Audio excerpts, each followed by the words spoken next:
People pay good money to see this movie. When they go out to a theater, they want cold sodas, hot popcorn, and no monsters in the projection booth. Everyone pretend podcasting isn't boring. Turn it off. Turn it off.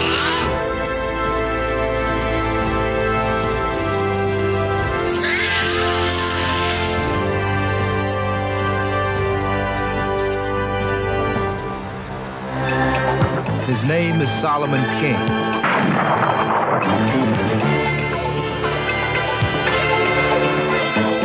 Nobody gives orders to Solomon King. He's his own man.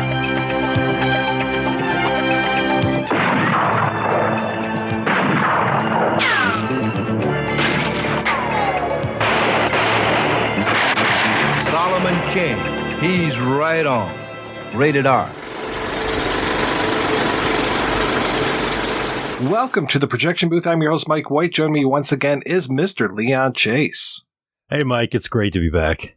Also back in the booth is Mr. David Walker. Hey, it's great to be back, too.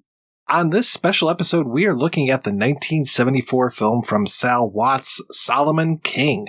The film tells the tale of the titular Solomon King, who is portrayed by writer and co-director Watts himself. He's a former CIA operator who becomes embroiled in international intrigue involving the Middle East. He's trying to protect the Princess Oneewa from her cousin Hassan, who has assassins in the U.S. and a mole in the CIA.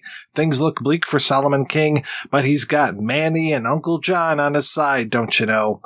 We are going to be spoiling this seldom-seen film, which is currently getting a restoration from Deaf Crocodile, which will be releasing it on Blu-ray and even having a few theatrical offerings. You'll hear more about that in our interview with Craig and Dennis from Deaf Crocodile, along with Sal Watts' widow, Belinda Burton Watts. I don't think there's any way that either of you guys could have seen this movie before, so I'll just ask, David, what was your first impression of Solomon King? First of all, it was actually better than I thought it would be.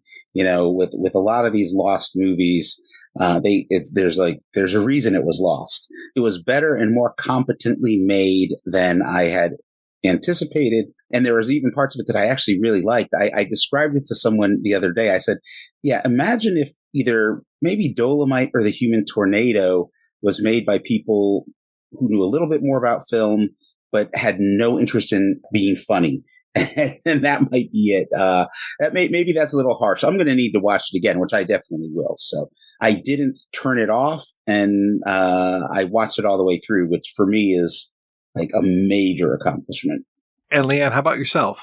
Well, you know, I'm a big fan of the genre, the era, and also low budget in general. And honestly, I like to go into this stuff really cold, especially when somebody like you sends it to me. I don't read about it. I just put it on and see what it is. And my first thought was, wow, this is really low budget. But yet the fashion is on point. The clothing was incredible, which I don't know if we'll get into, you know, who the director was in a minute. But I'm with David that it was actually watchable. It was, you know, I'm not going to say it would have won any kind of Best Actor award, but you know, it was, you know, it moves as a film. I'm glad it exists. And like a lot of this stuff, I'm also glad he mentioned, you know, the Rudy Ray Moore movies, which is another great example of this, where even if they didn't mean it, the fact that they just didn't have a huge budget meant that you also get to see a world in a very specific time and place that I certainly wasn't privy to. So it exists, you know, on one level as an artifact, and on another level just as this really interesting time capsule, you know? Right. Time capsule of the Middle East crisis, this whole thing with OPEC. Yeah, he really nailed the nuances of of the Middle Eastern oil crisis. Also, the distrust of the government, that there's a mole in the CIA, and there's one guy on the inside who seems to like Solomon King, and the other guy who is selling them out. Yeah, it's interesting. It's a very interesting movie to me. I thought that they did some stuff really very, very clever. There are a ton of scenes where they're shot where you don't have to have the characters speaking their lines sync. Now, there are some sync parts to it, but for a lot of it, you're getting voiceovers, you're getting people in cars, you're just getting it so that you don't see their mouths. I mean, there's a lot of exposition, though, that is being given to us via voiceovers, phone calls.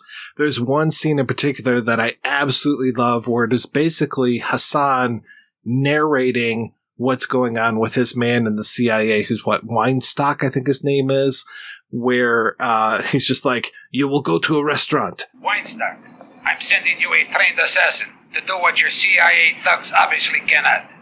You will meet him in an outdoor restaurant, frequented by my countrymen. He will receive from you an envelope containing the whereabouts of Princess Oneewa and the movements of Solomon King. You will utter a code word to which he will answer. That is all. There will be no need for protracted conversation. And then we just get right out of there. You know, you see, especially from that era, there's a bunch of these low budget movies that had limited release and they're made by people who did not know what they were doing or didn't have a clue. And this movie, the thing I did appreciate about this movie was they were trying, you could tell they were trying to make a better movie than they were capable of making, as opposed to, say, you look at something like Velvet Smooth or anything Renee Martinez directed, like The Guy from Harlem and some of these other like grade Z blaxploitation movies. This was better than that. And there was a sigh of relief on my part because I was just expecting something to be horrible. And I'd already, backed the Kickstarter campaign and here in town, they're going to be doing a theatrical screening of it. And I committed to hosting that screening. And so it was like, oh, please don't let this movie suck. Please, please, please, please, please. I have some trouble sometimes with the geography of the film because I think we're starting in the Middle East someplace. But then they're also talking about a country. It sounds like they're saying Rwanda, but I don't think that it's supposed to be Rwanda. No, I got the impression it was a made up fake country. I don't even remember them naming anything specifically. That's one of the opening shots. The opening shot is this evil wannabe overthrow the government guy. And that's from that moment on, you're like, oh, they're ambitious, aren't they? They're trying much harder than their budget is going to allow. I would like to add that I'm not sure this film is the best representation of people from the Middle East. I'm not sure how authentic they were with that. John Leguizamo just recently had a real problem with James Franco playing Castro. I think he would probably have a problem with this film as well. The guy who plays Hassan, he looks more like he would be in the IRA than any sort of a Middle Eastern terrorist group. I don't know. And there's even another guy in the movie that I kept confusing him with. Yes. He's the guy who sits in the car all the time and is like watching. And I'm just like, oh, he came over from the Middle East. He took his turban off, all this kind of stuff. No, it's a different dude. Thank you. I thought that was me. I was like, are they doubling the actors here? And I'm glad I'm not the only one that was confused by that man. Yeah, well, and that's one of the first times we get to see Solomon in action, the way that he comes around and sneaks up on that guy and puts the gun in his face and everything. And it's just like, ooh, Solomon King. You already know he means business from like that black leather outfit that he's wearing and then the really cool theme song that he has. I have to say, I really like the music in this movie. Yeah, the soundtrack was really solid. And Sal Watts is just a bit of an enigma, you know? I mean, I'm still trying to piece together exactly who he was and what he was all about, for sure. What we'll hear Belinda, his widow, say later on, he is a man who had his fingers in a lot of pies. That's why he's the guy that owns the fashion store that's giving us so many of these amazing outfits, though I do feel bad for Manny and his plaid pants. Not very flattering. Other outfits are absolutely fine, but to the point where I thought that this was going to be a comedy at first just because of Manny in the shed just going, it's Manny! It's Manny! Hello? Hello, this is Manny. Who? Manny! This is Manny. Oh, hell's breaking loose. Where's Solomon? Oh, Manny! Yeah, Manny. This is Manny. Let me talk to Solomon. Where's Solomon? Well, Solomon isn't here. Where is he? Albert, let me talk to Solomon. Solomon! This is Manny. Manny? Manny! Eventually we find out, no, he's more than serious. Manny is a force to be reckoned with. But yeah, Sal Watts, very much an entrepreneur, had his fingers in a lot of pies, and this was just yet another venture for him to experiment in. And I also know not only with the fashions, but I think he also ran a record label, so he probably had connections that gave us this amazing soundtrack. I agree with you that Manny's ass should maybe get its own credit, and I don't say that often. Again, it's really interesting to me because there's enough examples of films that are sort of like this, the ultra low budget, independently produced movies from that era. Like 99% of them are just bordering on unwatchable. And so again, that makes me wonder who were the people that put this together, because they managed to make something that, why it never showed up on home video, all of these sort of things are part of a big question to me. I don't even know how much of a theatrical release it had, because it seemed for the longest time like this film didn't actually exist. Like you knew there was a soundtrack because it had been released, and there was a poster, but it was really difficult to find any proof that it had played anywhere. Yeah, thank goodness for sites like, what is it, Temple of Schlock, where he collects all of these like newspaper ads and just really gives you the download on like, here's everything that is possibly known about this film. And then sometimes the comment sections just erupt with like, oh, my uncle was in that. Oh, I did this, or I saw that at this theater. Did you know they had a screening over here? And it's like, I'm so thankful for sites like that. And it's weird because there's even things like, Belinda doesn't know this whole Black Agent Lucky King, this alternate poster, probably a re-release, where it looks so handmade. It looks like you would just see this like posted up on a telephone pole or something. When the king gets shafted, mile-a-minute excitement, rough and ready action. He's going to split this town right down the middle. The CIA taught him the trade. The streets taught him the tricks. Starring Sal Watts. Yeah, the graphic, it's amazing. He looks more like Wildman Steve than Sal Watts on this. Yeah, that's the thing too. I thought it was a comedy, and knowing that, they called it Black Agent, and so I often wondered, is he a secret agent, or is he like a talent agent? I honestly did not know for years what the story was with this one.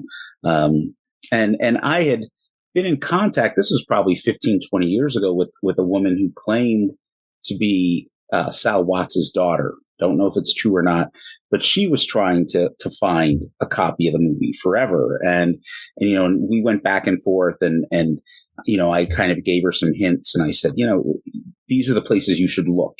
And starting with any basements or attics that might be in your family. The story I want to know more is everything behind the scenes more than the movie itself, to be honest with you. Absolutely. Yeah, I kind of wish there was a documentary or like a making of, was anybody shooting home movies around this? I talked about how I go in cold, and then I rewatched after, I read the whatever basics I could find about this. And I love coming back in and knowing like this was basically, for better or for worse, like somebody and all of his friends and probably his family. Like you said, oh, my cousin was in that. Like, I love that about this era and this genre, that it really, like going back and watching it and being like, oh, okay, this isn't the best acting I've ever seen, but like, wow, like he just knew all these people, and they probably had like 3 hours to do whatever scene they were doing. And like there's a special kind of energy. And I agree with what both of you said, that like I would just love to know more about like the making of would almost be more fascinating to me than the actual story they told. Because the sound in this film is pretty darn good. And I talked about all the times where they're doing voiceovers for stuff. So I wasn't sure why they weren't ADRing certain things. Like there's one scene where I think it's when Princess Oneewa first shows up at his place, and his friend, who's not his girlfriend, because she makes very much a point to say that she's not in love with him, but his friend, who is a female, brings him some clothes for her. I think this is the scene where you can hear a dog barking on the soundtrack a lot. And I'm just like, why didn't you re-record that? Like, of all the things, and especially because you're not really facing the camera that much. So just, re-record this one. So pretty here. mine, you sure has grown. Are you cold? I'm cold. You have any clothes? Just what I have on. Well, we'll have Albert to get you some clothes tomorrow. Okay? Okay. I think you should go to bed, too.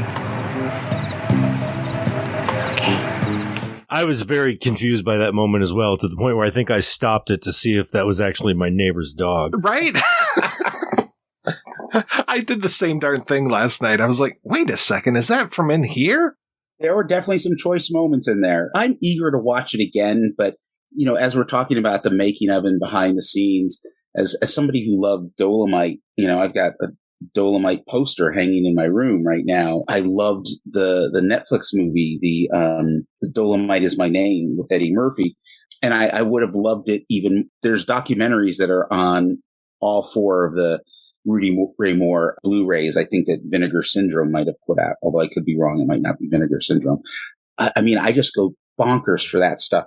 There's this part of me that's going, well, if there is anything out there, maybe I'll be the one to put that documentary together, even if it's a 15, 20-minute feature. I mean, featurette, I should say. I have so many questions about so many movies from that era, and most of them go unanswered. And, you know, my big thing is like how much of this stuff was produced with laundered money, with drug money of some kind. And I suspect there's probably a lot more than we realize, you know? Yeah, I don't think they advertise that. No, they don't. But there's a couple like, Rene Martinez he was out of Miami, I think. He made some of the worst movies I've ever seen, definitely the worst blaxploitation movies. And I suspect there was some drug money involved. And I've heard rumors about, it's got a couple different titles, but the most popular one is Black Fist. And that movie just has an incredible behind the scenes. And I've heard from some sources who were really close to that production that it was all drug money that was used to fund it. So I don't know. And I love to imagine that that's the case anyway, because it makes it all that much more interesting.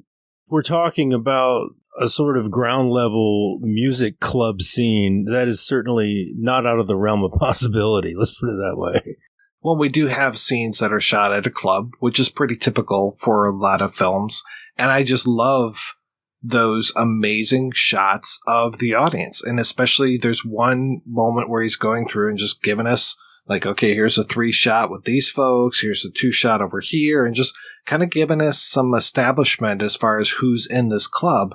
And again, the fashions are on point and just the music that's playing. Again, great soundtrack. But yeah, just seeing like, these are just regular folks. These are people that he probably said like, hey, do you want to be in this movie? I need you to come to this club and show up at this time. I absolutely love that. Some of that footage, some of the footage of the band playing, definitely probably could have used a second or maybe even third camera on some of that stuff. Some of it gets kind of rough, but the music itself, really good. I love the Sheila song that gets played through there. And what's the gal's name? Sonequa, I think it is, later on. The one that there's an amazing telephone call that she has with O'Malley, the CIA guy. And there's just one insert shot of him, and the rest of it is her on the phone. You never hear O'Malley's voice whatsoever. And she just does all of the whole, like, oh, you think I should be a singer? You want me to follow Solomon King? The Solomon King? Yes, O'Malley. Suggestions? Uh-huh. Yeah. The nightclub act. Mm-hmm. Singing undercover. Mm-hmm. Okay. Thank you very much, O'Malley. Bye. But her song is a little ridiculous. It kind of reminds me of that moment in I'm Gonna Get You, Sucker, where they walk into the club and it's Keenan Ivory Wayne's sister singing like crazy. Will you be there with me? I'm asking, will you be there with me? Who is that? That's the director's sister. You know, I used the term time capsule earlier and again back to the Dolomite movies. Like, there is that sense where I'm like, I'd like to see the extras that are just like 3 hours of who was playing that club, because again, with that era, you get this sense of like just the talent and like the kind of like the wild fashions and everything that was going on in those places. Like the energy goes way up when they get to the club scene, because they're just kind of filming what was already going on there. I have to say the acting in the movie is not bad. I was talking about Manny earlier and that I thought he was kind of doing a comic thing, but he ends up being pretty solid. Uncle John, I was surprised when he gives his monologue later on in the film. Pretty solid as well. I think Princess Oneewa is probably the weakest link of the film, especially there's a moment when they're cooking towards the beginning and she just kind of loses her shit. And I've watched that scene like 2 or 3 times now, and I still can't figure out why she just starts to cry hysterically. But I wondered the same thing. Okay, good. I'm glad it wasn't just me. I got to tell you, my wife was wandering in and out as I was watching this movie in my living room, and sort of, she was just kind of clocking what it was. And then at one point she walked in right during that moment and I said, and now for some reason it's a Cassavetes movie. I guess they did right by having her killed off pretty early in the movie, but there's that scene where she is bothering Solomon, where he's trying to do like paperwork or something, and she just is on him like flies on shit. And that's a good moment of levity there when she's asking him, like, do you wish I was quiet? And he's like, mm-hmm. Oh, I mean, no, you're fine. I wasn't too sad when she expired, and then I don't think he was too sad either. He just had that little flashback of her on the beach, and then he was betting another person, might have been betting Tanya Boyd right after that, because he jumps from bed to bed to bed in this movie quite a bit. Yeah, if he was truly grieving, he was masking that grief with promiscuity. He was doing the fornication form of grieving. We all process in our own way. Apparently. Yes, we do. And that was interesting too, because it was just like, the thing we haven't talked about is Mr. Watts himself, former CIA agent. He's also a Green Beret. He's clearly on the Rudy Ray Moore diet. He is not really a leading man actor or physique. Honestly, that made me appreciate the movie a little bit more. It was this, I have this idea of just this guy going, I'm going to make a movie and I'm going to play the lead because I know what I can do, and, not trusting anyone else, that sort of thing. And we've seen enough movies over the years, again, with, you mentioned Wild Man Steve. Here was a guy who was actually a professional performer, but he's one of the worst actors you've ever seen, so Wild Man Steve and Loy Hawkins and Owen Watson. I mean, there's a long list of these actors who showed up in maybe 1 or 2 movies, never to be seen again. And I'm endlessly fascinated with those guys too, because and a lot of them aren't with us anymore. And you mentioned Temple of Schlock. That's one of the few websites that even you can get any sort of information at all. Similar to like if you go back to like very early, like, the beginning of movies in general, you have these eras where the budgets were obviously so tight, and I don't think there was a real sense of history. And now I'm sitting here like, oh my God, I wish somebody would have like written down what was going on. I wish somebody was filming this. I wish that like anybody was kind of documenting it while it was happening. But while it was happening, they were probably just like, please God, let me get this thing done. Yeah, running and gunning basically. So I was thrilled to see Tanya Boyd in this movie. I was surprised. I wasn't expecting that. Yeah. I wasn't either. And for a moment, she didn't look like her, but it wasn't until she started to... You really are hurting, aren't you, Daddy? I heard about what happened to the princess. You shouldn't blame yourself. Who should I blame? Who killed her? That don't mean nothing. It was my responsibility to protect her. Hey, stop it, Solomon. You don't have to explain anything to me. Hey, it's me, Sheila. I understand what you're going through. Let me help you. Maybe together we can find the answer. I just was getting Brenda from Black Shampoo. I worked for this guy before I came here. He wanted to keep me. I mean, the whole bit. Sadie's jewels, stay at his mansion. Couldn't dig it and I left. I don't know. Maybe I should leave town or something. That's bullshit. What I don't understand is what all the strong-arm business is about. Hey, nobody walks out on him. Nobody. I was so happy that she showed up in this. I think she might be the only actor in this movie with actual credits, right? Because she's probably the best part of Black Shampoo, and wasn't she in like one of the Elsa movies? Or yeah, I think Harem Keeper of the Oil Sheiks. I think so. Yeah. She was an interesting actress. Then she went on to do like soap operas or something like that. Oh yeah, for a lot of years. Yeah, I was very happy to see her, obviously, as a Black Shampoo fan. And as you know from our Black Shampoo conversation, like I'm always like noticing the actor who's been handed maybe not a great scene, but is still kind of killing it. Like, you know that she's the pro. Like David said, you know, you immediately, if you ask me to watch that movie and say who here had some kind of a career, like Tanya Boyd she just shines, and she's been handed whatever to read, and she's still above and beyond whoever she's in the room with. So yeah, Tanya, if you're out there, like, thank you. Well done. Seriously. And how did you get involved with this movie, Tanya, if you're still around? Inquiring minds want to know. We all have this love of B movies, schlock movies, whatever you want to call them. And again, it's such a poorly recorded history. A number of these movies are lost or hard to find. And then when you get a movie like this, where pretty much, you know, with the exception of one actress, nobody knows who any of these folks are. And that's when it just sort of becomes fascinating, because one of the things I was thinking was, well, you know, it was shot in and around Oakland. And then I started thinking, well, I wonder if any of the people who worked on this movie were crew people when they shot The Mac, which was shot just like 18 months earlier. Yeah, this is all the weird stuff I start thinking. David, I'm with you 100%. I go down that same rabbit hole where I always speculate on what if they had a budget? What if they had more time? Like, what if these people had more opportunities? So many stories about that era are just about people, like I said, just trying to get it done, or they're just like, we were just so happy to have a job or to be in any kind of movie. So like, I'm always like, you know, I watch something like this and I'm, you know, knowing a little bit about the production side of things, I'm always like, wow, what would you have done with like a few more days in the editing room, which makes me very excited to see the restoration, by the way, you know, or what would you have done with a little more time, you know, for acting, or a little more time for whatever. Like, it's, you know, like, so this stuff, as we've said, was made on such a shoestring, and I'm always interested to sort of speculate, like, well, what could these people have done with a little bit more?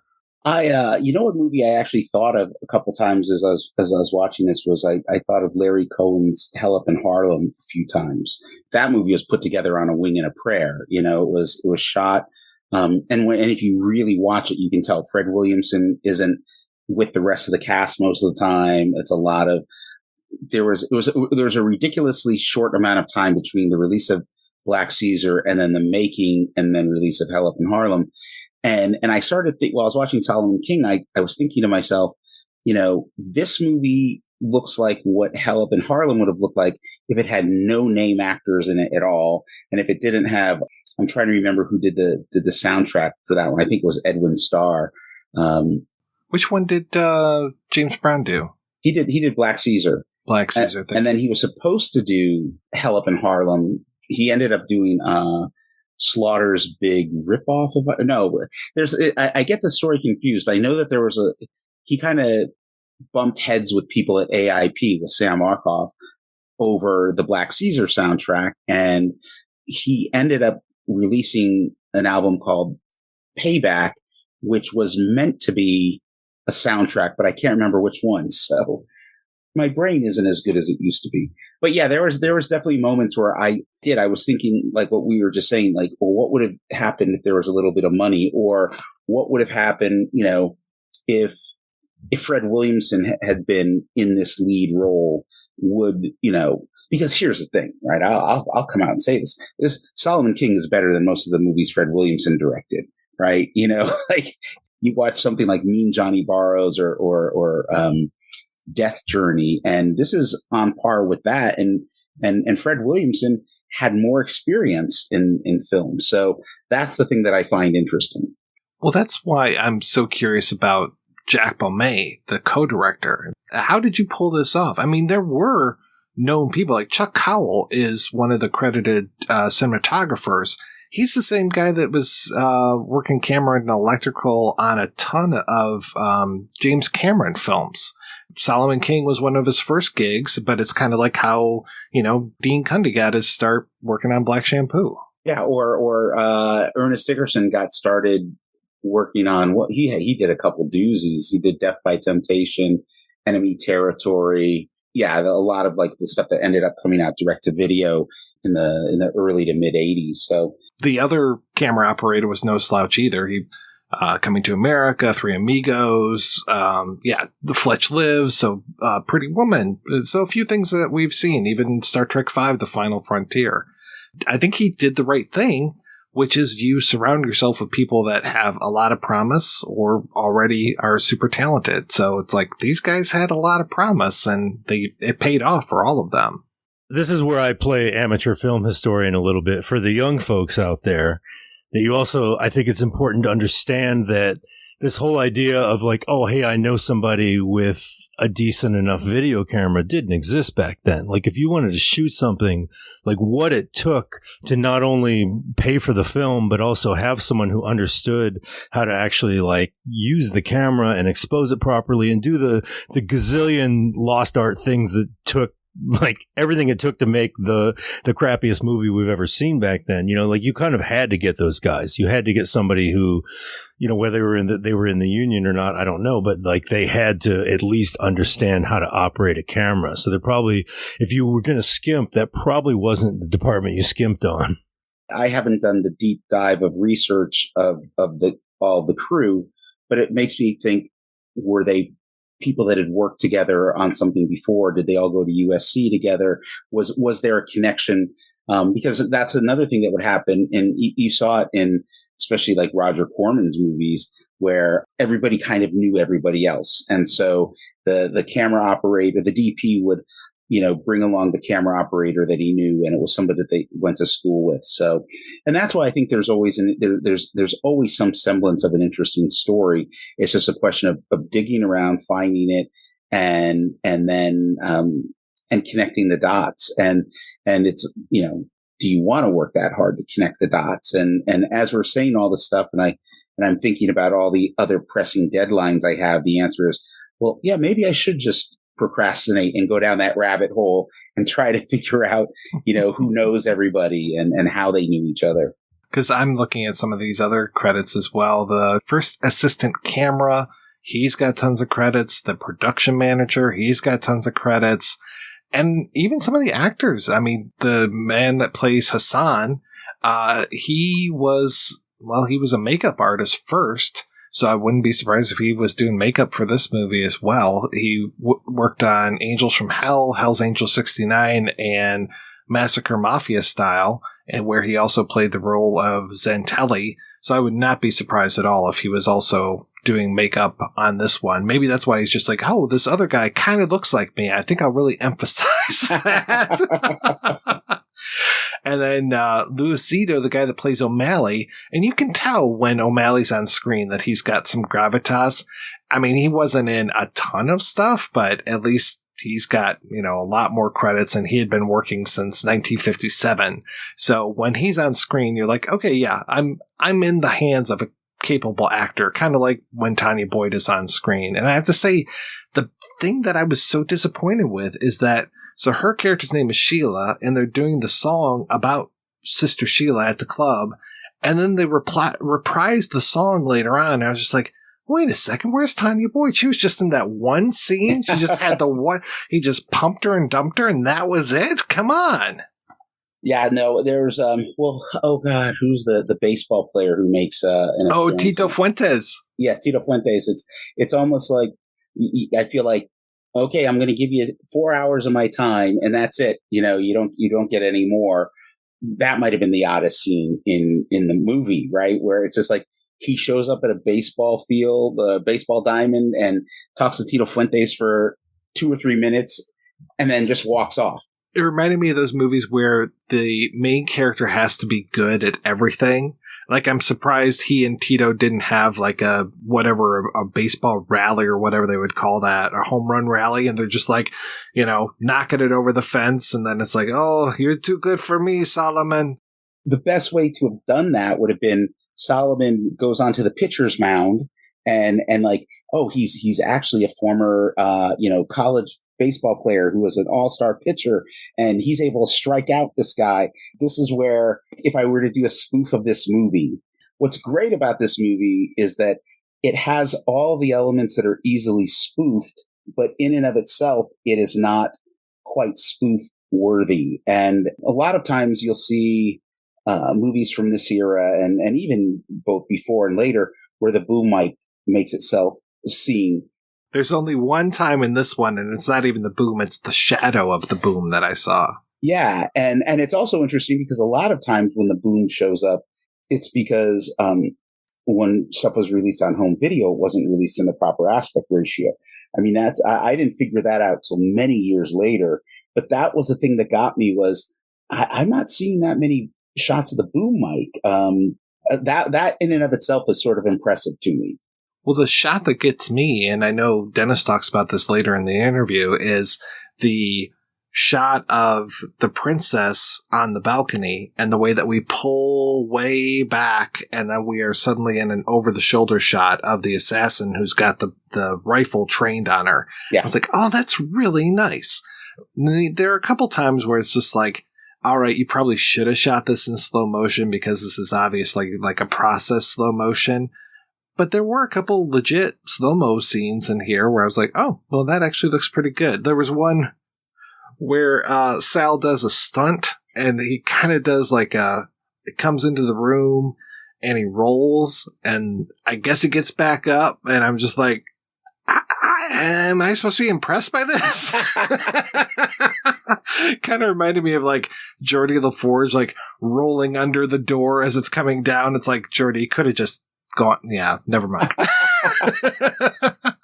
But that said, I have to say, like, again, for the budget of this movie, the action is not bad. Like, the action's pretty strong through most of it. No, this movie moves too. There's no scene in this movie where I'm just like, oh shit, it's this scene. I might as well go get some popcorn or something. Everything is moving at a pretty good clip. And yeah, I'm excited to see the restoration as well, because I noticed there were a couple times where you just get like a weird, like real quick shot where it looks like it was cut off. And I don't think that that's how it really is. So I'm so excited to see this. And then also, just for the listeners at home, the print that we saw was pretty darn pink. So there's a couple times, especially in that nightclub, when they're using a red light in the nightclub and people are just really washed out. I am so excited to see this, and I'm so jealous of you, David, for being able to see this on the big screen. Yeah, no, I'm looking forward to it, and I'll be looking forward just to studying again on when the disc comes out from Deaf Crocodile, because a lot of times if you do manage to stumble across a quote unquote lost picture, it's the picture quality is terrible, or it's off of like a 3/4 master or a TV dub or something like that. And it's pretty rare that something shows up, even in the screener that we watched, that was still better picture quality than some of the other stuff I've seen over the years. And again, we're probably all of us obsessed with, those lost movies. And then you see them. For me, one of them was, there's a movie that Patrick McGowan directed called Catch My Soul that I was like endlessly fascinated with for the better part of 30, 40 years. And then I finally saw it and I was like, okay, and I actually bought the Blu-ray of it, spent way too much money on it. Oh boy. We'll probably never watch it again, but there's the amateur film historian in me that feels like when the opportunity is there to get a movie like this, get it, because you don't want it to be lost again. You don't want it to disappear again. I never had the Catch My Soul, what am I watching here feeling. So there was that. That was good. The print of this looks better than what we watched on VHS for years, especially of Candy Tangerine Man. Oh, God, yeah. Where it was just purple throughout the entire movie, and you're just like, are there people there? Oh, this is another thing that I've had to explain to, shall we say, the youngsters sometimes, where I'm like, yeah, well, a lot of these things you see are the result of probably going through multiple movie theaters, and the film was probably broken, and a lot of what you're perceiving as bad cutting was probably just somebody splicing it together on the fly, and this is the best surviving print they could find, which that makes me, much like a lot of the other movies we talked about, it makes me really excited to see a restored version of this, because I would love to, like, I'm fairly certain that a lot of what we're perceiving as like really clumsy mistakes was probably the result of that kind of thing. No, I saw years ago, I saw a 35 millimeter print of the Mac, and it was the worst movie. Like, I love the Mac. That's one of my favorite movies. But this was, not only was it a bad 35 millimeter print, it was from a British release. So it was already edited heavily for the UK. And then the print itself was beat up. And I remember I took some friends of mine. This had to have been about 20 years ago. I took some friends of mine to the theater to see this thing. And they were all like, I thought you said this movie was good. And I was like, it is. I don't know what's happening here. And then it was afterwards that I did the research and figured it out. And again, there's so much, people don't know so much about film in general. And what is written about film tends to be about, when we talk about the 70s, people know a lot about The Godfather or Jaws or Star Wars, movies like that. But that's such a small percentage of what was out there. And in a lot of ways, that was the end of the era of the grindhouse and the drive-ins, because that they just gave way to direct-to-home video and cable after that. I don't think that there is much. Leon, you use the word clumsy. It doesn't feel like a clumsy film. It feels like they really kind of knew what they were doing. Yeah, some of the performances are a little clunky, some of the dialogue, that kind of stuff. But yeah, I had a really fun time, and I can't imagine watching this with an audience, because I mean, as soon as I saw it the first time, I was just like, hey, check this out. Like, you're going to want to see this, because this is something special. I think even the worst films deserve to survive in some capacity. A lot of hard work goes into this stuff. Even the worst movies, a lot of hard work goes into them. No one sets out to make garbage. I just feel there's this amateur historian in me that is, what does it take to get your group of friends together, especially back in those days, and shoot a movie, whether it was on 35 or 16? It's a lot easier now than it was then, for sure. So, yeah, I'm hoping some more stuff turns up. Like, there's maybe some production notes or something. And if not, we can still just enjoy it for what it is. Personally, I don't know what it was like to be in the black club scene in 1974 in Oakland. Mm-hmm. So I'm like, thank you. Yes, please. Like, at the very least, like, show me this. Let me see this just as a historical thing. The problem is that there's so many of these movies that were made all the way up into the late 70s, where maybe there was only 3 or 4 prints struck. And if somebody was, smart enough to hold on to the rights themselves, maybe they had a print that, again, was like in somebody's basement or whatever, and then it gets lost. There's some movies that it boggles my mind that they don't exist. Like how can there not be a print of some of these things? I just had a conversation with someone not that long ago, because they were talking about this Richard Pryor film, this famous Richard Pryor film from the late 60s. But Penelope Spheris worked on it. And I talked to her and I said, what do you think happened to it? There's no known prints. There's no nothing. And she had said that she was pretty sure that Bill Cosby had the only existing print, and that she thought Cosby had invested some money in it for one reason or another and had managed to get his hands on the print, which doesn't sound that unrealistic when you realize Cosby also invested in Sweet Sweetback's Badass Song. So, and this would have been before that, because this was like 68, 69. I want to say it was like, the title of the movie was like Tales of Uncle Tom or something Uncle like that. Uncle Tom's Fairy Tales. Yeah. That's it. Uncle Tom's Fairy Tales.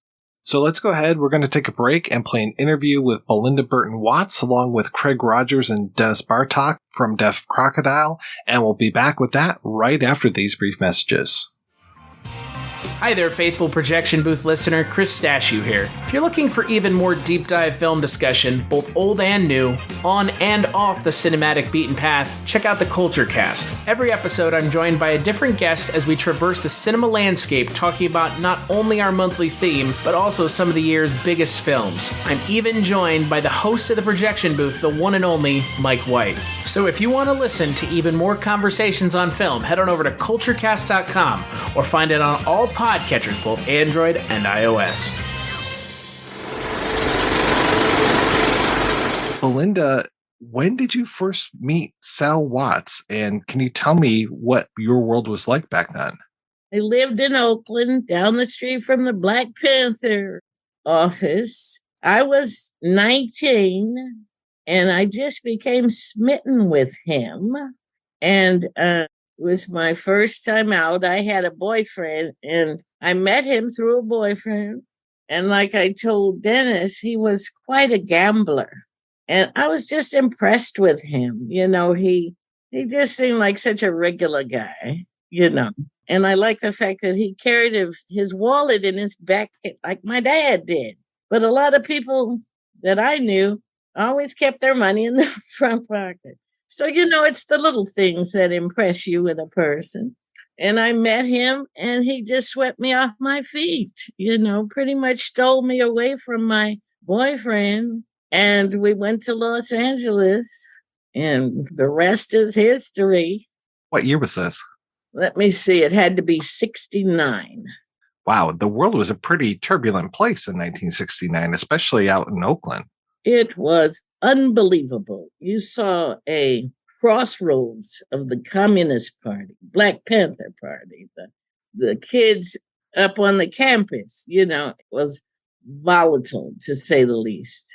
And, you know, in reading the script, I think that there was a little Angela Davis in there. I think originally they were trying to do something maybe too political, you know. I was just impressed with him, met him, fell for him, and he was just good to me. Always good to me. It sounds like Sal was kind of an entrepreneur between Absolutely. the movie, and then he also he owned a suit shop. Is that right? Yeah, he had a clothing store as well as a manufacturing shop above the store. And he had everything. You know, he tried a lot of things, very ambitious. I compare him to a lot of the young people, you know, the Puff Daddies and the young Black entrepreneurs that just want to make something happen. In my mind, he was one of the originals. And where did the movie come from? Actually, out in Oakland, he had a television show. On his show, it was kind of a variety show, similar to Living Color. But he met with Mantan Moreland, which is a actor, you know, wonderful guy who would come and stay with us when he was going to do the show in Oakland. And that's what I think really turned Sal onto the possibilities of being a filmmaker. It started with the TV show, and that kind of wet his whistle. And then he wanted more. And Mantan gave him the confidence to know it's possible.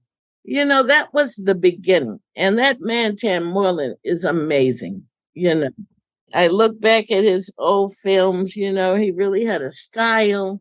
And he told me he had been through Omaha, and me being, you know, thinking, well, did you know Art Burton, my dad? And he said, well, I stayed with a guy named Brandeis. And, you know, my jaw hit the floor because this was the guy in Omaha, you know, so wealthy. He owned Brandeis department stores and stuff. So I said, he would have never met my dad if he's hanging in those circles, you know. But Mantan was a wonderful person who gave Sal confidence in himself and also got him connected with the Masons. And Sal became a 33 and a third degree Mason as a result of his relationship with Mantan, which is where a person would want to be, no matter what they're trying to do. Can you tell me a little bit more about some of the folks behind the film? Like, who is Jack Bomey? How does he enter into this? I didn't know his associates that well. basically, I just kind of stayed out of everything. I didn't meet those guys. I knew Scarso. I knew some of them. But, I stayed in Berkeley when he was doing this. He needed his space. Relationships can sometimes get in the way of a person fulfilling their dream. And I just believed in him. Of course, we know that there are casting couches. So I didn't choose. I mean, why put yourself through that? So, I believed in him. He was a good guy. And by then we had been together quite a while. So I met him when I was 19. And I think he didn't make the film till I was about 23. Pretty ambitious to make a feature film, not only co-direct it and write it, and then also star in it as well. Absolutely. He was that kind of guy. And it's funny, way after this, he'd say, I'm nothing. I'm no big deal. So humble, and I says, well, how many people do you know that can have an idea and see it to fruition? This doesn't happen for all of us. We all have dreams, but he was a special kind of guy. He really didn't sleep much. I think that's one of the things that makes a person accomplish a lot of things. It's a toll on your body. But he was always busy. And, I had a very comfortable life. So it's all good with me, When's the first time you get to see Solomon King? Right away. As soon as it was completed, it was available in theaters, within 6 months or so. And I was caught coming out of the theater. And this guy said, oh, you're so hung up on yourself that you come see yourself. Even though I had a really tiny part. But still, I wanted to see the reaction of other people. So it was exciting. And we also saw it at the drive-in. And my brother, who was in the film, had his little 3-year-old daughter with him or something. And she was so sad when he was shot. And he said, here I am, baby. I'm not dead. But, that was cute. So basically, it was a family film, and he was able to take that to the big screen. Yeah, tell me a little bit about your role. What was that like being in front of the cameras? That was fine. It didn't frighten me at all. It was like that was my big payday or payoff. Be good, be silent. You'll have your moment in the sun. So he tells me, okay, we got to go to Desilu Studios and you have to drive. Well, of course, I'm pissed, but then I'm excited. And our baby Joyce, she got to be in it. I had great opportunity to raise Sal's daughter who came to live with us in California. And she's from Mississippi, his hometown. And she's so sweet, such a good girl. And she say, Belinda, am I country? They tell me I'm country, but she's just a doll. I just love her. She's a sweet girl. So we were excited to get to be in Daddy's movie. Did he ever think about making a second film? Absolutely. He tried to end the film, which was with me, in a way to say, oh, here we go again. That's originally because I was going to say, oh, I've had trouble in my country. They're trying to overthrow my dad. Could you please come help? And that was what was supposed to happen. But, looking back at the so-called script, it just seems like Sal did whatever the hell he wanted to do. And, it's like, I need a script, so I have a script, but I'm not going to follow it. I'm going to do, was like, I think off the top of his head. He did what felt right for him. So I guess, he had a vision or something, and had the money and the wherewithal to make people do what he wanted, I guess, I'm not sure when the movie disappeared, but I know for me as a film fan, it was until now impossible to see. The only real remnant of it for a long time, the only proof that it existed was the poster and then the soundtrack album. That was it. It was so difficult to find that stuff. And I think the soundtrack album is actually where Dennis and Craig kind of fit into the story. That's what moved him. Dennis liked the album, And the album I love, and I find it a little Bobby Womack-ish, and that's the time. It was the soul, he also had a record label, and he had a lot of local artists. And like I told Dennis, he had things I didn't even know about, and that's the way an entrepreneur works, Of course, his girlfriends had as much property as I did. So I learned this later, but what a guy, he was so fair to me. He was just really I admire him even more, the more I learn about him. And I knew a lot about him, but I find him extremely humble. That was his greatest quality, his humility. Yeah. And everybody was of value as far as he was concerned. Like there's a saying, I don't pay more for tenor than I do for bass. And that's the way he was. So, Dennis, tell me about when you first ran across the Solomon King soundtrack album. I was in one of my favorite used vinyl stores in LA, which is Record Surplus over on the West Side. And they had a copy of the soundtrack that was released on Sal Watts Records, which was just one of Sal's 2 record labels. And I'd never heard of the film before. I bought it, took it home, played it, and it was just fantastic. Early 70s soul funk by local artists that Sal had discovered. And I wanted to know more about the movie, started looking online. All the references said it's a lost film. And I said, well, that's what Craig and I do. We find lost films. And so I talked with him and we kind of naively said, oh, we'll find this one. And miraculously, and with Belinda's enormous help and the help of others, we have, which is, I know it sounds kind of crazy. Like nobody's seen this movie in 45 years and we're just going to go out and find it. It wasn't that easy, but we were able to locate an original 35 millimeter print of the film in the collection of the UCLA Film and TV Archive, which they have very generously made available as the basis for us to scan and do the picture restoration, which Craig can talk about. And then Belinda had the original 35 millimeter soundtrack elements in her closet for over 25 years. So we have, wonderful sound. As far as we know, the camera negative for the film is lost. Probably was lost or unfortunately destroyed decades ago. The print at UCLA is the best available material. But it took a while before we could even connect with Belinda. We found an obituary for Sal online, but it didn't mention any of his film or music, the TV work, executive producing the Jay Payton Show. It just said Sal Watts of Mr. Sal's Fashions. So we didn't actually know that was the Sal Watts we were looking for. And I connected online on Facebook with several Oakland history, film, music groups. One of the members said, I think this is the Sal Watts you're looking for. And through that, we were able to actually track Belinda down, living outside of the Bay Area. And that's where really everything took off from there. Like I told Dennis, this is a case of divine intervention. And I've got a family that's eclectic in their belief. We run the gambit. But anyway, I listened first, because who answers their phone?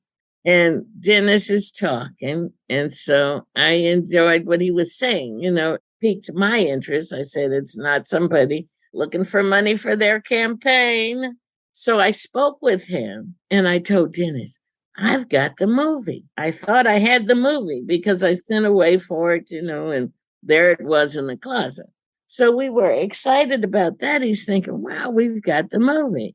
But of course, I'm not technology savvy. So my daughter, Brittany, would talk with Dennis and Craig and they'd tell her what to do. And, so she goes through the film and they realize that this is not the film. This is the sound, but still, maybe that's worth something. So we sent the film.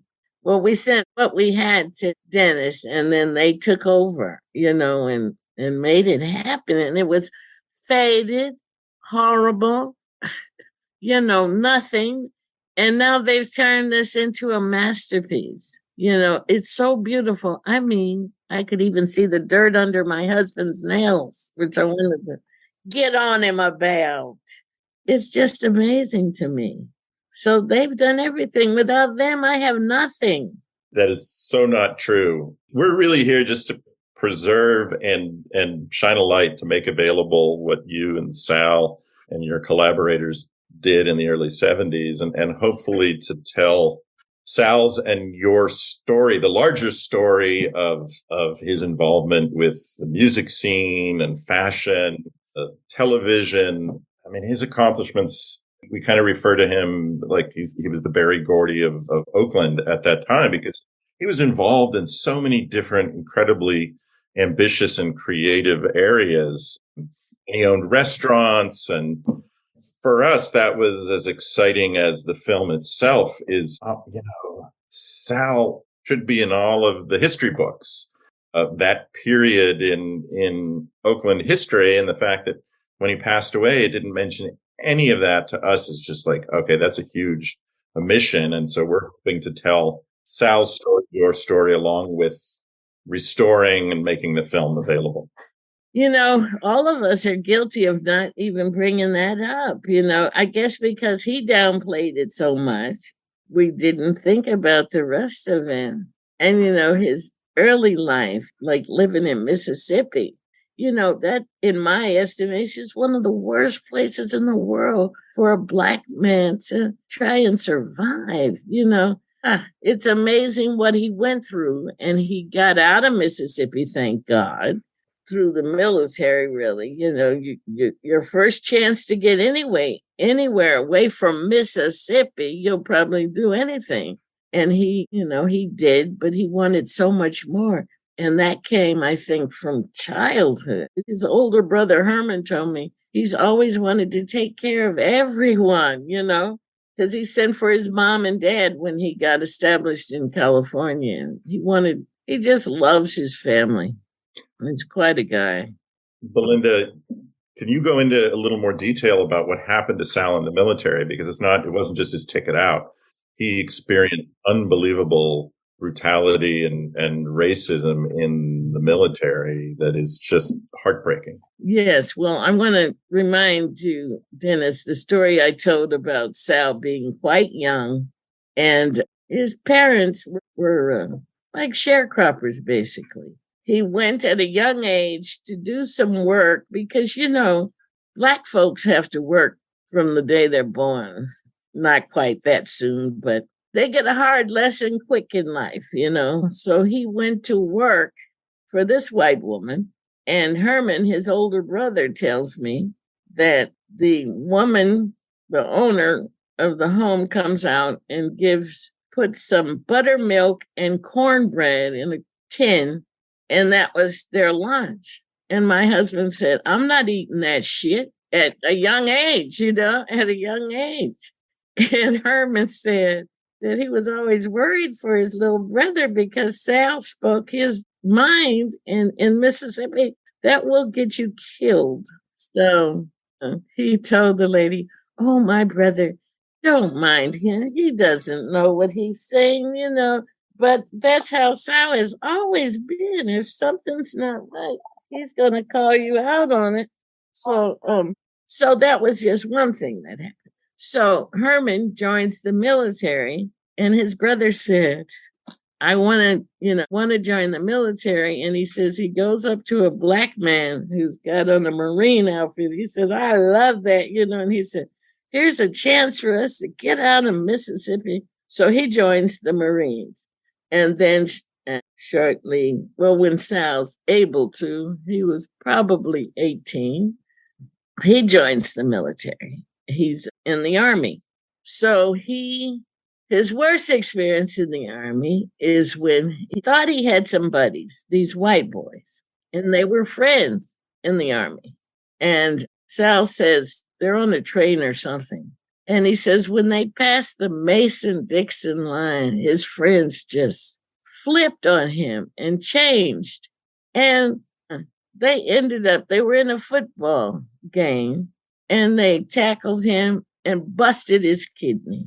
So they call it a military accident or whatever, but he could have died. He was urinating blood.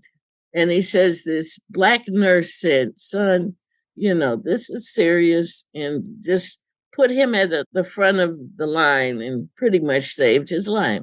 So that's when he lost his kidney. And so, he's a kid and he lost his kidney. And that's when he's able to leave the military. And his brother Herman lets him recuperate on his couch, and Sal had a wife and kids in Mississippi. But, he was out of the service, so he was recuperating.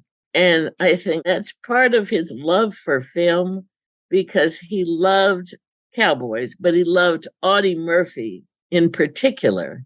And Audie Murphy was that guy who had been downtrodden. I see a lot of meshing of, what a guy, kids always have a hero. That was his hero. And Audie Murphy was fair and good and kind and, didn't use violence unless he had to.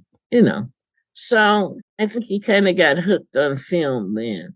And it was all just a dream, And like I've often said about Sal, that, the poem where they say, that your reach exceeds his grasp. And the problem was Sal only ever really wanted a nice home and a nice car. He got 15 homes, 15 cars, and he didn't know what to want anymore. He was so able to achieve everything he thought, it happened. So that's what I say. A man has to look out. They have to always want something, be seeking something, because, when you achieve it, we all know that it's already lost its luster. The minute we achieve it, well, on to the next. It was terrible that he got hurt, but he was able, like I say, I was his advocate. And after we got married and everything, I felt like he won the whole war.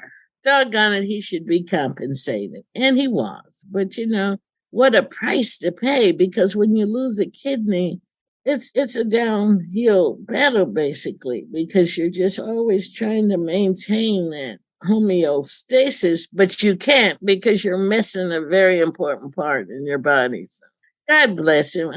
He's so tough. He went through all that. He's quite a guy. And that's part of being Black in this society, and particularly Mississippi, where they treat you so bad. Well, Linda, one of my very favorite lines in Solomon King you wrote. Isn't that?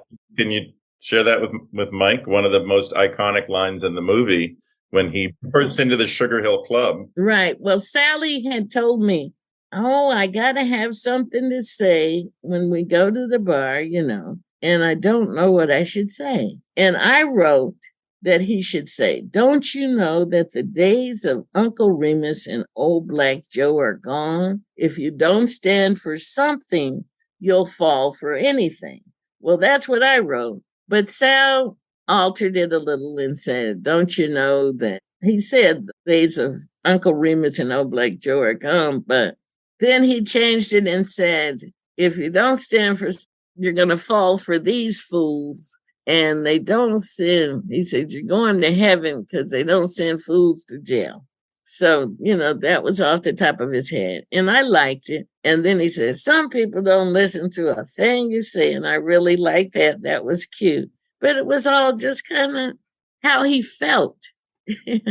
And when he went after that guy with that beer bottle, I said, no, that's the real Sal. Like, saying, you know who the hell you messing with?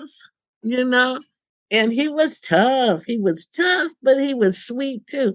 And like I told Dennis, when I first met him, they liked to gamble. And Sal was quite a gambler. And he was, it's like a senior messing with a kindergartner as far as gambling and what these guys could do.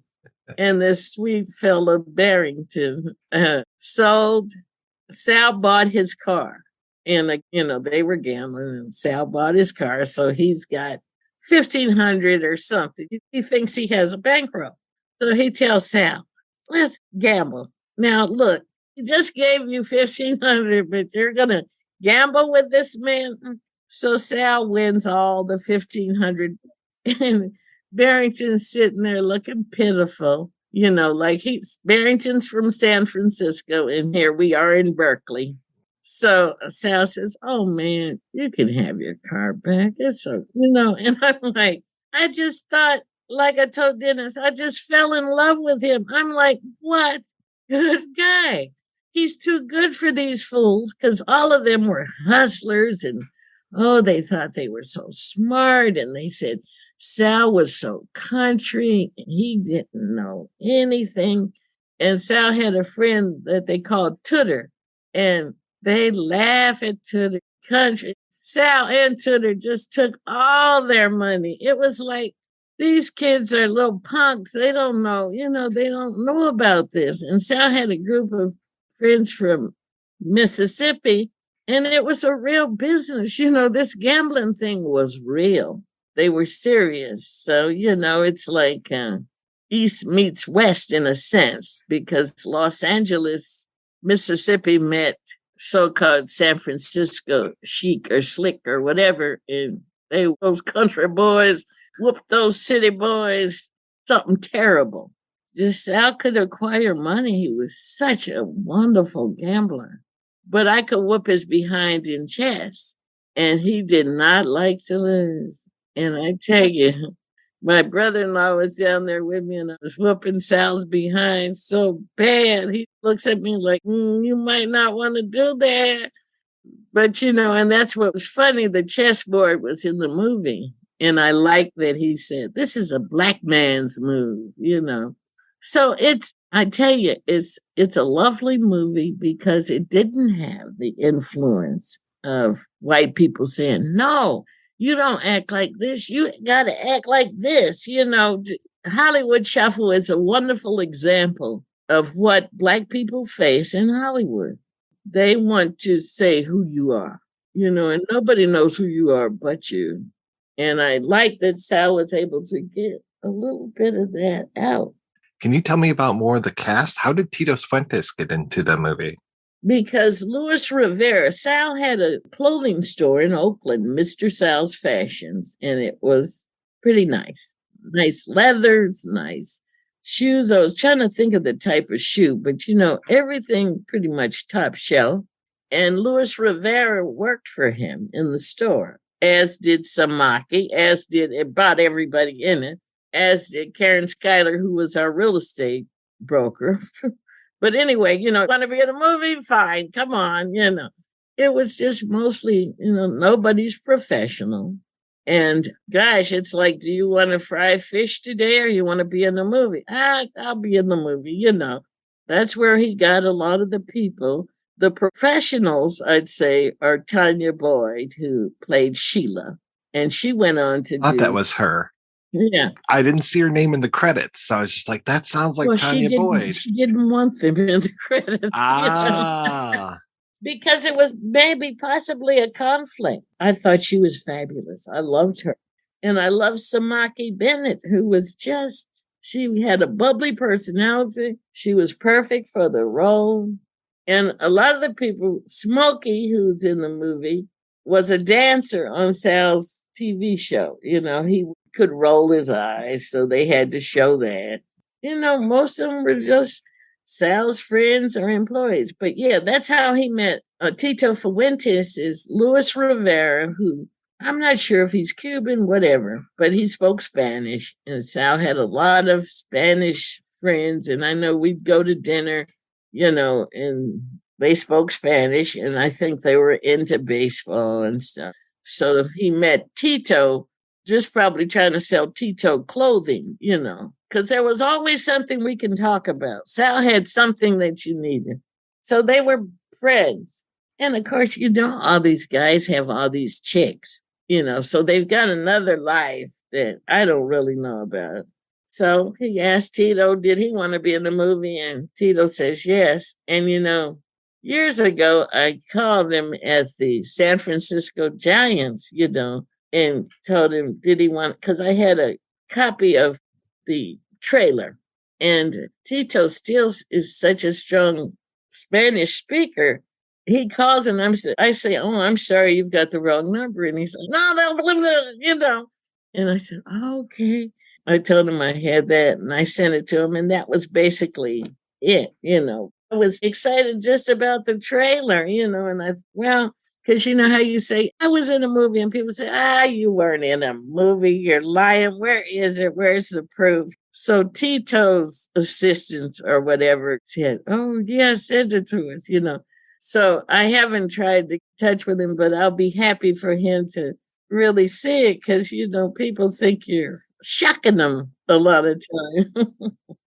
Belinda, can you talk about little Jamie Watts, who plays Sal's brother in the film, and told people that he was Sal's brother, and even changed his name to Sal's last name. Yes, he did. But I don't think they were actually biologically related. Can you talk about Jamie, because he sounds like he was an incredible guy?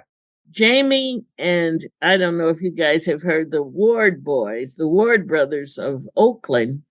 Some would say unsavory, but they were able to make a life for themselves. Not only that, they were innovators.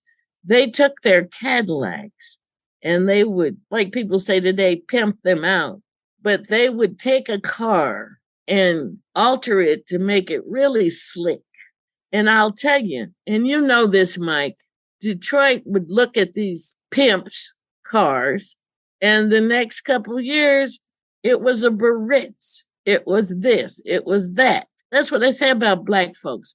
Black folks have been the seasoning of America forever, but they get no credit for it. But they take your style, they take whatever you do and say, well, we're going to charge you for it. That's the kind of guys they were. And their sister, who was real sweet and a lesbian because she couldn't stand her brothers who misused women, she worked with Jamie, who, well, at the time, you know, back in the day, you couldn't say you were gay. He had a behind that was out of this world that, you know, anybody, you know, women envied it. So, but he's this, I'm telling you, 300-pounder, and his man was a 400-pounder. And they were a force to be reckoned with. And they were basically henchmen until they became, Jamie became an actor. But Jamie's true name is Brazil. He was a wonderful singer.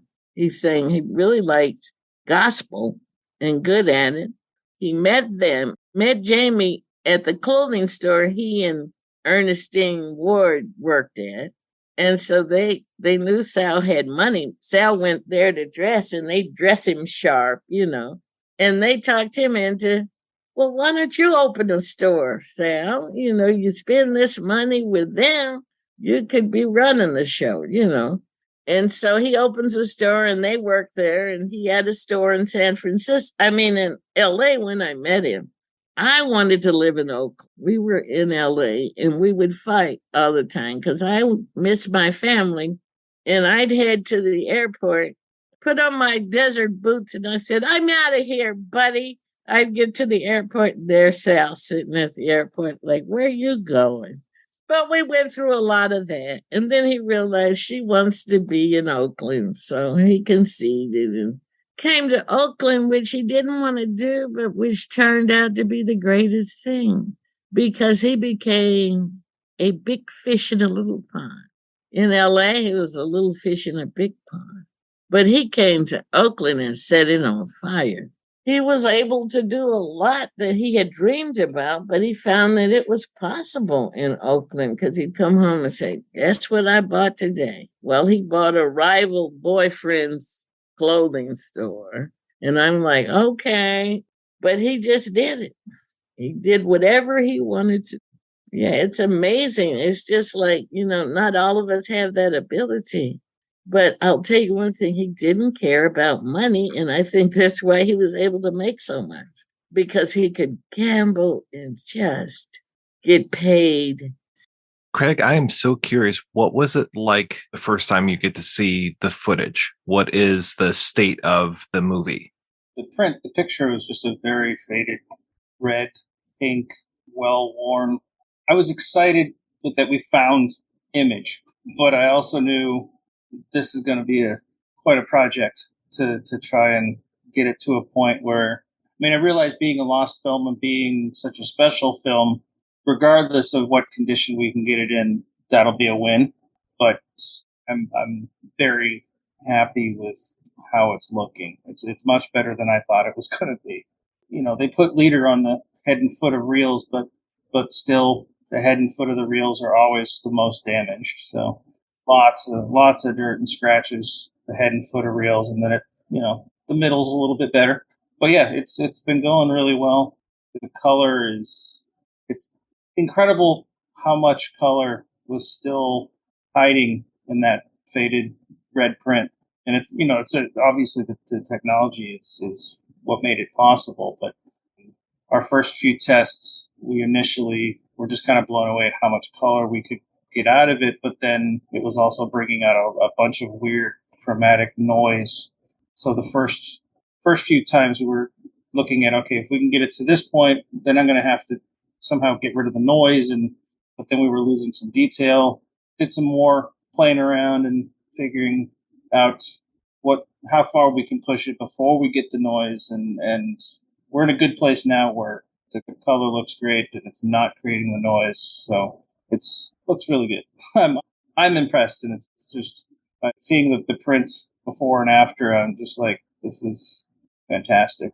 I mean, hopefully not all our projects are like this, but it's good to know that if this is all you've got, you can still get a good final product out of it.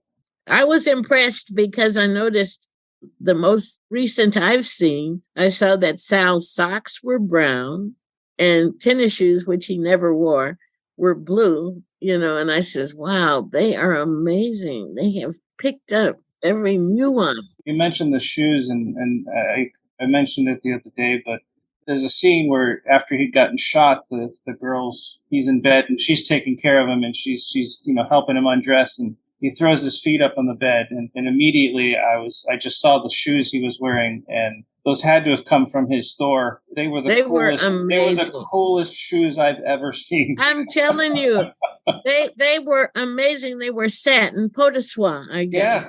Yeah. And you can see them. And that heel was satin. White. Oh, see, in those fashions, I'm happy you picked up on that, Craig, because the latest one, you can even see on his slacks that those were a pattern, It was amazing. I'm telling you, Craig, you're a genius because you brought up the clothes throughout the film are just incredible.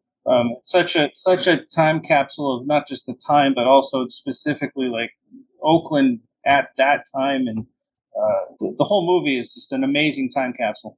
Yeah, the style, and most of the clothing came from Sal's. He had a tailor, Jesse Strange, actually, would make the clothing. We've been trying to track him down or more information about him, and we just keep hitting roadblocks. We can't find anything.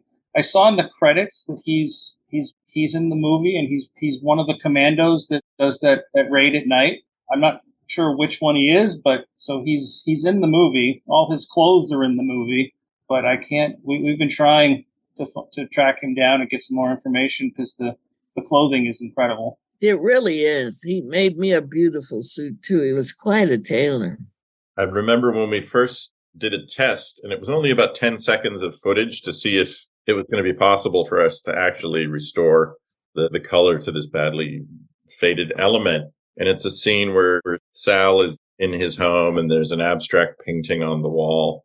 And we sent it to Belinda, and she goes, I recognize that painting. And wait, recognize that rug. And they shot in her and Sal's home, and he drives, Belinda, your Maserati in the film. Is that right? Right. Lovely Maserati. And I was telling Dennis this story. What do I know? I'm a country gal from Omaha, but I'm driving the Maserati, and I go to a car wash.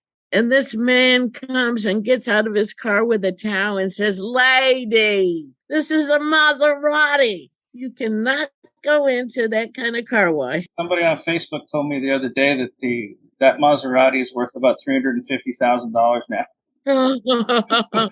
Don't I wish I had it? What happened? I asked you what happened to that Maserati, Belinda? Sal ends up letting his woman from Sweden, Barbara, doll. He lets her take it and trade it in for something she wanted. But such is life. That's how he is, And I liked the Maserati because I wanted it, but once I had it, it was it had lost its appeal for me. So, That's how most things are, like you said earlier. Wanting something is far more exciting than having something. Absolutely. I wound up with the station wagon. I was always such a old mommy, even though I didn't have kids, but I had Sal's kids, but I didn't wind up with my own until I'm 39. Jesus. And his woman she'd come from doggone Sweden. We had unlisted number and all that. So there. She was a very brilliant woman, though. She spoke 6 languages and she had a baby by Sal, and the baby stayed here in California with Sal's mother. And she went back to Sweden and lived her life. And anytime she would come to town, she was able to get in touch with him. So, you have to deal with a lot. But I'm not particularly mad at any of the women because, of course, they're going to fall to Svengali. And he just had the right kind of rap and, I guess, I don't know. What do you do? There's a great story that's a kind of tangential story connected to Solomon King. So I was talking a couple months ago with Bob Murawski. You may know was Grindhouse Releasing. He's also an Oscar-winning film editor who did the Hurt Locker and a lot of Sam Raimi's later films, Spider-Man movies, and Doctor Strange recently. And he's a great guy. And he was partners with the late Sage Stallone, who was Sylvester Stallone's son, in Grindhouse Releasing. He told me this incredible story because I mentioned that we were restoring Solomon King. And he said that years ago, after Planet Hollywood opened, they had this incredibly exclusive screening room, private screening room, attached to Planet Hollywood that was just for the use of the 3 owners, Bruce Willis, Sylvester Stallone, and Arnold Schwarzenegger, and they never used it. So they had a projectionist on call, and they had like waiters and everybody. So Bob and Sage would show all of their drive-in exploitation grindhouse movies that they loved and prints they had found. And they had somehow come across a print of Solomon King. So he said, yeah, we showed it multiple times, basically just for the 2 of us, in one of the most exclusive private screening rooms in Hollywood. At the same time that this is a lost movie and nobody has seen it on a screen in 45 years. And to me, there's something so surreal and ironic about that story that Solomon King is a lost film, and yet in this incredibly exclusive screening room for the use of 3 of the biggest stars in Hollywood, his son and his business partner, what are they watching? Solomon King. Fantastic. And Bob was so happy to hear that the film was being restored. I think he and Sage at one point had looked into the possibility of restoring it and just weren't able to make it happen. He said, oh, God, I'm so glad that you're working with Belinda, and you got elements from UCLA and the soundtrack. And the other great thing is that Belinda was generous enough to put the original soundtrack elements on deposit with the UCLA archive. And after Craig finishes the restoration, we're going to deposit a digital master file with UCLA. So whatever happens, the movie will be preserved and available through UCLA archive. So they'll have the original print, Belinda's soundtrack elements, and then our digital restoration, so that Solomon King will never be lost again. And that's a really great thing. I mean, we're really excited about preserving this film before it disappeared forever. Did it help having the soundtrack elements as a separate thing for the print? I mean, because sound is so important to the movie. The soundtrack itself is fantastic. Also, I noticed that they did the really smart thing of shooting a lot with voiceovers rather than doing, sync sound stuff. So I imagine that having the soundtrack elements preserved separately might have actually been a helpful thing, but I could be completely wrong about that.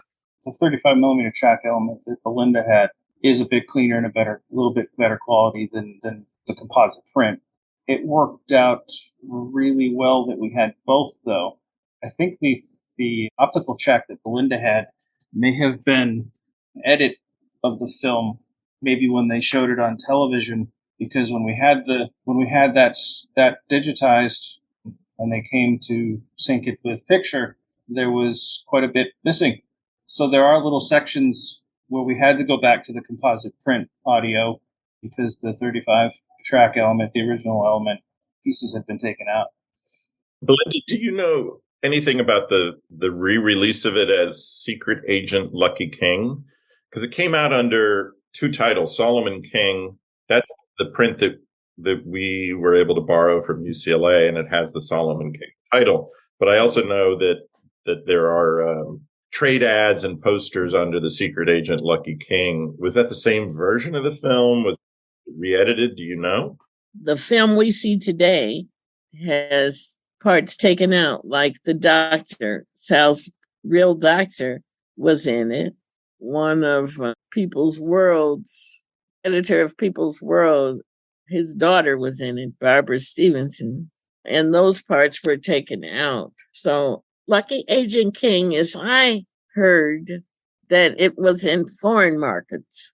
I never saw it. I saw like a promo for it, but I never saw Lucky Agent King.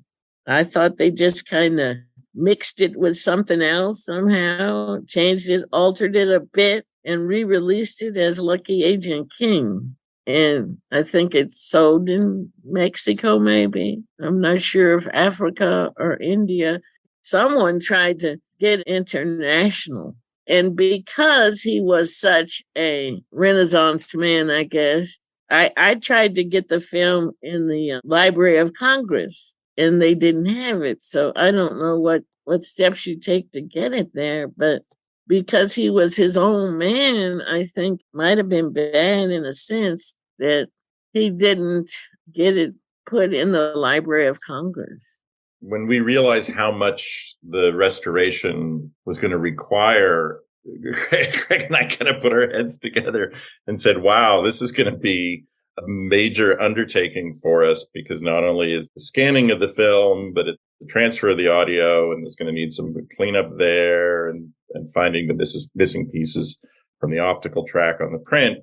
And then color grade restoration, which is really one of the major aspects of this. And we pretty much quickly agreed. We said, we have to do this because the film has to be saved and preserved no matter what's involved.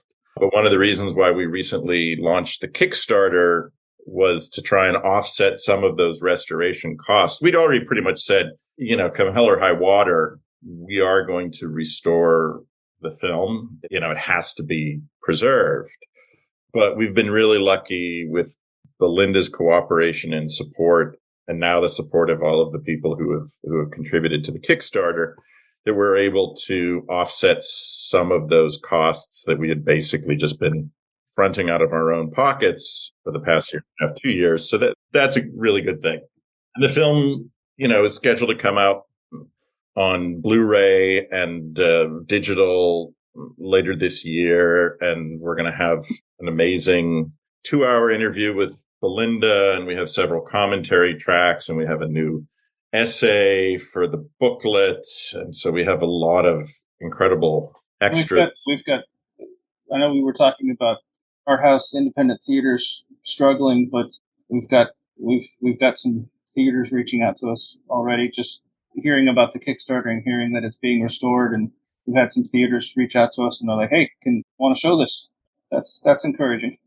It is. That's wonderful. Well, and we're also hoping if we can, once the focus really has been on getting the film itself restored as beautifully as possible, as the way that hopefully Sal would have wanted it to be seen, and certainly as Belinda would like it to be seen now. We're hoping that early next year we may be able to do a re-release limited edition on vinyl of the original soundtrack, and possibly put in a couple of the 45 singles that Sal also put out on Sal Watts. I think there are 4 or 5.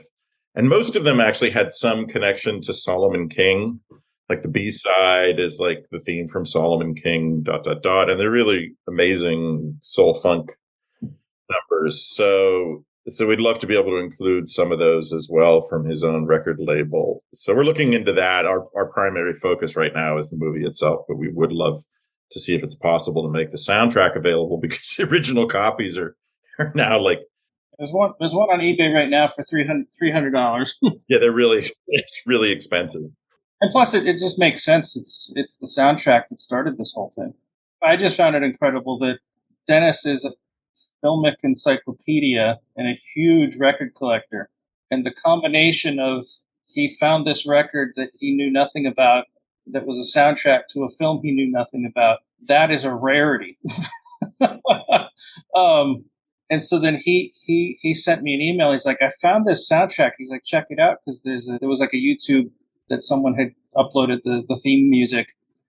And so I clicked on the link, and the first few notes, I'm like, we need to find this movie. Like the soundtrack alone, like, we need to find this movie. I was so happy the day that I connected with Belinda, though. And I think I got off the phone and I told my wife, Maria, everybody in my family, because my father-in-law and partner, girlfriend of many years live in Oakland by Lake Merritt. And so I had enlisted their help, all of their neighbors. I said, does anybody who's lived in Oakland for a long time know anything about Sal Watts or Mr. Sal's Fashions? And we kept hitting dead ends. And the day I actually incredible detective work. Yeah. And so you were very excited. I remember, it couldn't have been a few minutes after you hung up with her, you called me and you're like, I found Belinda. Yeah, it's amazing, though. That's why I do believe in divine intervention. Completely agree with you. I don't think there's any way that it was just coincidence that brought us all together, because most lost films are lost for a reason. And despite all of the efforts of restorationists and film lovers, they remain, for the most part, elusive. And you do hit nothing but dead ends, and you may find a bit here or a bit there. But the fact that we were able to connect with you, find the sound elements, find a print, that we had the means to digitally restore it and bring back about 95% of the color, and that it will be seen in a really beautiful version. Certainly the best it's been seen since it was originally released. It's kind of supernatural. It's amazing. It looks so much better than it ever could have looked in 73. It's amazing. Not only were we excited, we heard the soundtrack, we were excited, we found the film, we were excited, but still, we had never seen it. So there was a little trepidation of like, is it any good? You know, like we could go through all this work and then we finally watch it and go, ooh. But luckily that was not the case. It is a fantastic film. It's got, I just shared the little before and after on Twitter the other day of this shot that starts in you don't know it, but it's a telephoto zoom, and then zooms back to a sniper inside a van. And I was like, that's not amateur filmmaking. No, that's cinematic genius. That's the best shot. That is a very cool shot. And then there's some great fight scenes in it. There's people stunts, the fire bombs going off and there's people running through the fire. It's a cool movie. It's got some lighthearted, like Sal's character is, he is the gung-ho commando guy, but he's also really fun and kind of lighthearted. I'm a huge Prince and the Time fan, and when I've watched it the first time, I was like, he's kind of like if Morris Day were a badass like Commando. Like he's still got that kind of a little bit of a swagger, but it's with a little tongue in cheek. He's having fun. I love everything about it. I'm with you, Craig. I thought that shot was classic. And then when they shot her, it went to slow motion. I thought it was just classic. And I know whoever set that up really knew their stuff. To pan from that porch all the way back to the van. Just classic. And that's 50-something years ago. So, and I've often wondered watching it, because it feels like it keeps getting better the further into the film you get. And these are all mostly first time filmmakers. I often wondered, did they shoot this in order? and they just kept getting better. It's really something. There's some great stuff in there. Yeah, of course, the editor, and I don't know who the editor was, but they certainly deserve some credit because that's, they say a lot lines up on the cutting room floor. It looks like somebody got their lesson in that film, and Sal must have had some really good people working with him. I know a lot of the guys wore multiple hats, like Scarso is supposed to be the makeup artist, really. And I was a barber. I still didn't know why Sal didn't give me I wasn't registered barber, but I was in barber college when, he was making it. So. Belinda, Craig, and Dennis, thank you so much for your time today. I really appreciate this, and I'm really looking forward to seeing the whole thing restored. I gave to the Kickstarter. I hope everybody within the sound of my voice also gives to the Kickstarter. Yes, thank you. Yay. Thank you. So thank you. You're doing a great job. I always appreciate all the stuff that Deaf Crocodile does, and just being able to bring this film to the fore. Bravo to all of you. And thank you so much, Belinda, for all these great stories. Oh, my pleasure. Those are the angels. Craig and Dennis made it all possible. So, and we should hopefully have a new trailer to release in a few weeks. So I'm really excited about having that. So that'll get a lot of eyeballs on it and get people excited. So, and it is going to have a major festival premiere. It's going to be announced in about a week, which is fantastic. And we are also hoping to set up a screening, a local premiere in the San Francisco, Oakland, in the Bay Area as well. Fantastic. But it will have it in late September, early October. There's going to be a major festival premiere here in the U.S., which is great. So glad that we were able to connect with Belinda and shine a light on her and Sal's contribution.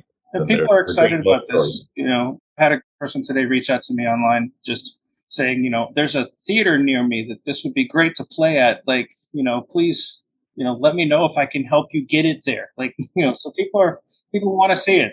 They're excited to see it. So that's, it's going to take on a life of its own. You watch. Yeah. And then the rappers are going to want some segments, That would be so great if there's a new song that comes out uses the theme music. They sample the music. Oh, that would be fantastic. Yeah, because I was listening and it sounded like Sanford and Sons theme music. Well, somebody will look. There's Netflix. There's Hulu. I mean, anything is possible these days.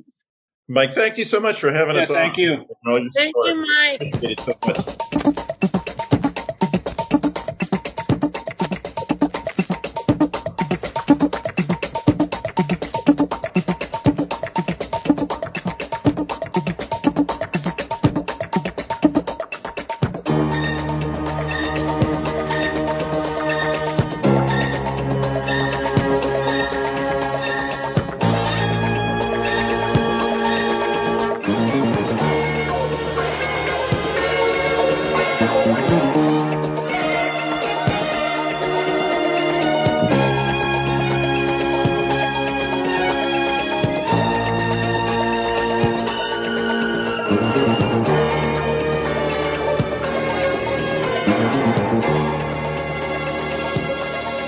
All right, we are back, and we're talking about Solomon King, and I just kind of wanted to dive into the idea of other missing films, specifically black action films from the 70s, or even just black films from the 70s. I know, for me, I've been looking for, I know Al Freeman's stuff is getting restored, I want to say through Milestone.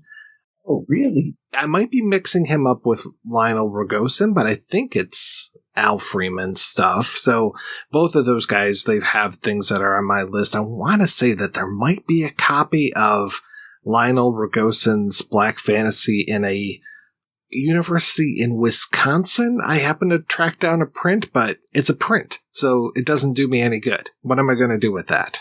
There's Ossie Davis directed Countdown at Cassini. There's a print of that at UCLA. But there is that print was mastered off of a 35 millimeter print, but nobody knows where that 35 millimeter print is. It does exist and it's out there somewhere, but will it ever really see the light of day is questionable at best. The only thing I really know in that category is, have you guys ever heard of a thing called Black the Ripper? as near as I can tell, it was never actually made. That was wasn't it was like not Frank Silveri. Saletri, I think it is. He did Blackenstein. You know, Blackenstein was supposed to have a sequel, and it never had it. And I think Black the Ripper was just something that got announced in the trades, because there was a handful of those movies that would get announced in the pre-production phases, usually because they were hoping to get more financing or get distribution. That's what I thought Solomon King was for a long time, because there's a couple movies that are still in question. There's a movie called Shorty the Pimp, in which there is actually a soundtrack to it. That soundtrack is by Don Julian and the Larks, who also did the soundtrack for Savage with James Iglehart. But if Shorty the Pimp was ever actually made, nobody seems to know. It's a great soundtrack, by the way. There's not too many of them, and I've seen some of them. I've seen Countdown and Cucini, and it's like, there's people that would probably argue with me. It's an interesting artifact, but in terms of a movie you sit to watch to be entertained by, it ain't this one, you know? Yeah, I'm curious. There's a movie that Yaphet Kotto directed and starred in called The Limit from '72. I'm totally unfamiliar with that one. I've seen the poster, but there's no trailer for it. There's no. I know there's some listings of it that it played in some theaters. When Yaphet Kotto was still alive, I would fairly regularly reach out to him about the movie, and he would never say anything about it. But he was also a very interesting person in the last years of his life. Yeah, definitely. To put it mildly, yes, very interesting. I think he always was somewhat interesting, just it got a lot worse towards the end. Yeah. He, for those that don't know, he was very much a firm believer in extraterrestrials and alien abductions, and claimed to have been abducted numerous times. So, and then you would talk about Zion as well. And her contention is that the Jews are amazing with the space lasers to start the fires as a false pretense to help the other Jews with their conniving plots. Something happened to him at some point. But yeah, how the limit it doesn't exist anymore. And that was, and you know, that one was distributed, I believe, by Columbia Pictures or something like that. I know somewhere in my collection I've got the poster for it, the poster and the press kit. Those are always the things that when you're doing the research, the more artifacts you can find. If there's the newspaper reviews or showtimes, then you know, okay, it existed. Somebody showed this somewhere. The Limit is one, because I as an actor, I loved Yaphet Kotto, and early 70s, mid 70s, he was nailing it, you know? One film that was lost that came out or kind of snuck out, I want to say about 2 years ago, I think it was right around the beginning of the pandemic, was a film that is known in some circles as Super Dude and in others as The Hang Up, and it was directed by Henry Hathaway, of all people. The version that I saw, which looks beat to shit, but the version that I saw doesn't feel complete. I want to say that it ran only about 70 minutes, and the purported running time is an hour and 34. And I don't go by, running times on IMDb or anything. I just go by how a movie feels. Mm-hmm. 70 minutes felt way too short for this film, and it just felt like it was missing stuff. So I'm hoping that eventually I either get proven wrong, and yes, it was 70-some minutes long, or that the total print shows up someplace and that it, actually gets restored. I mean, that was another one where it was pretty decent movie. It wasn't the greatest thing in the world. I would say I was more pleased with Solomon King than I was with Super Dude, but it was nice just to be able to finally sit down and see it. It was a good, just like a standard police story. It really wasn't a blaxploitation film, though the main character was an African-American gentleman. I will double check my copy of that movie because I have a copy of it. I can't remember the runtime, but that was mastered directly off of a 35 millimeter print, which was beat up pretty bad because I was wondering if it was intact enough to truly be restored or not. But I was more impressed with Solomon King than I was with Super Dude / The Hang Up. And in part because there were so many people involved in Super Dude that had Henry Hathaway. There's people who had pedigree and that, so Super Dude feels like the dying gasp of a film career that had seen better days, whereas Solomon King seemed like the desperate attempt to bring some sort of monster to life, and I think that's why the film was more impressive. Marky Bay is in Super Dude. I can't remember who the actor is, but he was also not the most charismatic guy. So William Elliott, what else was he in? So right. Oh, that's right. Yeah, Michael Lerner was in that one, and George Murdoch as well. And it was like, whoa, all right. I mean, those guys, even if you don't know them by me saying their names, you definitely know their faces. Oh, and I love George Murdoch. So he's always great. Yeah, I'll have to look and see. I think I know who still has that print. That was one of those, because I was approached by someone who knew the person who owned the print. And I don't know what happened with it. But I do know for a fact that there are a minimum of 2 prints out there, because there's the one that I watched. And then I know they did a screening in New York, maybe in Brooklyn, like within the last 10 years. And that might have been the print that you're seeing. I think you might be right. Yeah. Yeah. So, this is interesting. Maybe we found another film that can be restored, because that's what the world needs, is more of that. So, well, and that one felt like it was put out by a major label or major studio as well, to have Henry Hathaway with it. And it just felt like it was more, something that you would have seen and something that should be out on, I don't know, the Warner Archive label, something like that. Yeah. Well, there's, and some of these movies were, a fair amount of them were directed and by TV directors. And so they were made during the off season when, when there wasn't, say, episodes of Emergency or The Rookies or Starsky and Hutch or whatever being shot. I know that like Paul Bogart directed a few and he was TV, and Arthur Marks had come out of TV primarily in the 60s. And then when you start looking at the crews, you see there are a lot of people who, made their living either in B movies or TV. And I think Super Dude might have been one of those. I'll go down the rabbit hole, but I never go 100% down the rabbit hole of anything for the most part. But it's always interesting to try to put the pieces together and figure out, how some of these movies got made and lost, for that matter, too. There's just one more I want to mention, which is a film called The Long Night, a.k.a. Steely Brown. That one has Dick Anthony Williams in it, who I always love to see. That one it feels like another passion project, because it was written, directed, and stars Woody King Jr., who I'm not sure if he's still acting, but he was in one of the Men in Black films, and it might be that latest one. And that one, there's a trailer.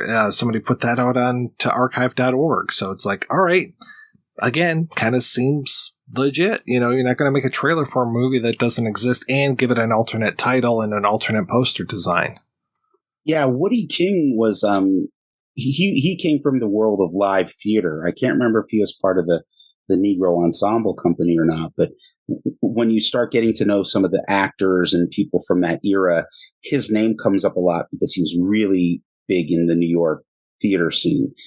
Michael Schultz also has a film that's missing, but Steely Brown also, The Long Night. I've been looking for that one forever, and the problem is that like a lot of the people who made these movies are in some cases the entire cast and crew's gone. Yeah, Woody King, because I was reading an interview with him as it related to theater. And that's what got me really interested about, and as you mentioned, Dick Anthony Williams, who to me is one of the like unsung character actors of all time. Even in, something like, the Anderson tapes or a film like that. I just absolutely love him. That's now now I'm going to have to go down that rabbit hole again too. But you never know what's, in some university archives or the UCLA film archives or prints that are registered with the Library of Congress. There's a lot of stuff there that, but it's just a question of figuring out what's there and where it's stored and are all the elements there and did they survive and all of that. Yeah, who has the rights? That's the other thing too. That's Countdown at Cucini. One of the big problems is that the rights are owned by. It was a very weird backstory as to how that movie got financed, but it was financed in part by a sorority, and so they sold shares. And there's conceivably several hundred owners of this thing, and the movie just turned out it's something of a mess. I've read a couple reviews of it that it was clear that either the people who were writing the review hadn't actually seen the movie, or they were reviewing it based on the idea of what it could have been and not what it was. And because if you've ever watched, Ossie Davis directed Gordon's War, which is I love that movie, and I really do like Cotton Comes to Harlem. And this Countdown at Cucini ain't that, in fact, Al Freeman Jr. was supposed to be in that movie. I'm going to have to do this research on it. This is if Al Freeman stuff is actually getting restored or not. I hope I didn't lead you astray with that one. Well, even if you did, we have to have hope for something, right. So cinematic hope. It raises the question, what else did Sal Watts do? I mean, other movies? Nothing. This is it. Yeah, nothing that we know of. Right. That's what I'm hoping that there'll be some interesting stuff on this Blu-ray. Like there might be some, more conversations. I've seen one interview, brief interview with Sal Watts' widow. So, I would like to know more. I'm endlessly fascinated with that stuff.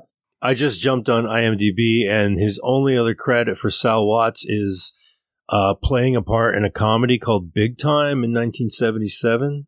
Oh, that movie's terrible. That's one of those sort of movies. That's Smokey Robinson helped finance that movie, Big Time. I can't remember who the director was. That's interesting. I should do some cross-referencing of that, because I wonder how many people involved in Big Time also worked on Solomon King. Oh, man, what a cast this movie has, though. Christopher Joy, Tobar Mayo, Roger E. Mosley, R.I.P. I mean, this is crazy, some of these names in here. Yeah, Jane Kennedy's in it. I believe it's fairly easy to find. It might even be on YouTube. And it's the worst kind of movie in that it's a comedy that's not particularly funny. Oh, yeah. I think even Art J. Evans is in that one. Is Art J. Evans in that? There's one that I've seen where Art J. Evans is doing a really bad Humphrey Bogart impersonation throughout the whole thing, and it might be this one. Maybe that can be one of my books in the future, is The Making of Solomon King. There are stories there for sure. I'm sure there are. And I'm sure there's plenty of people that would love to tell you too, especially the neighborhood kids, the people that were around during that time, because you guys have both used the term time capsule.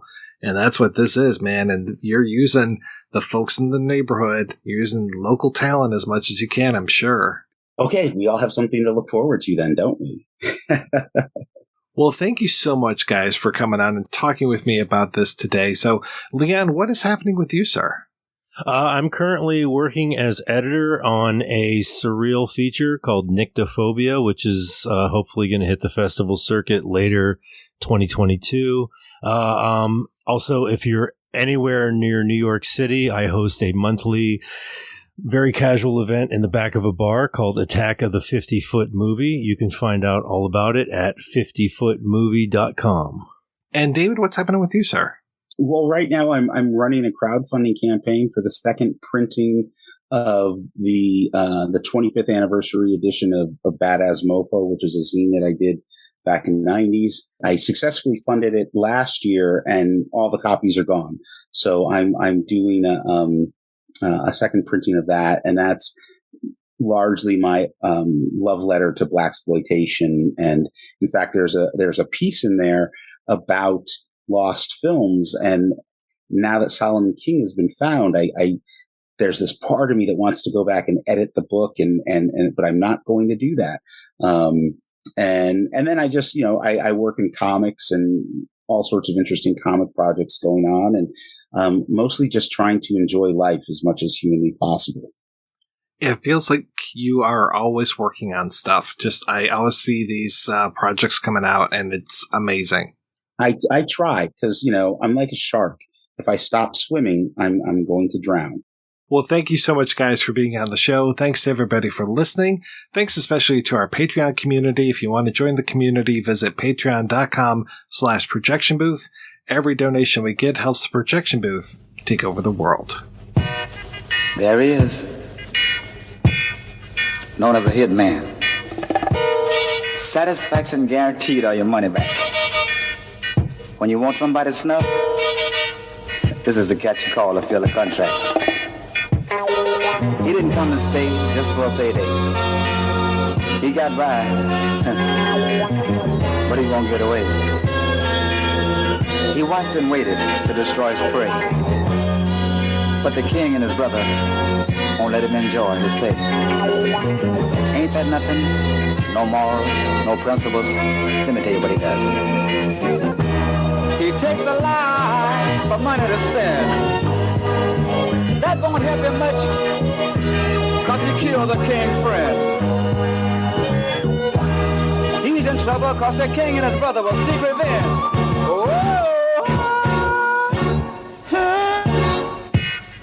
Violence is no stranger to the king, but it's a challenge in a way. He can greet it and defeat it. He made it to the top before he retired from the CIA. He's not rude, he's no super dude. The man's for real, he never fake it. He'll give you his right arm, but brother, don't ever try to take it. Just another man, though they call him king. That's all he ever proclaimed to be. Everyday people, just like you and me. But a hit man, ain't that nothing? Let me tell you what he does for a living. He takes a life for money to spend. But oh, it won't help him much, cause he killed the king's friend. The hitman's in trouble cause the king and his brother will seek revenge.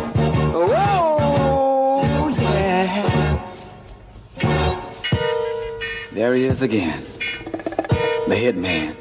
Ain't that nothing? Now there's some said ain't right, cause the lady was white. But that's thinking with a small mind. Maybe no one ever told them that a heart is blind. What kind of cat would shoot a lady in the back? Would shoot a lady in the back? Ain't that nothing?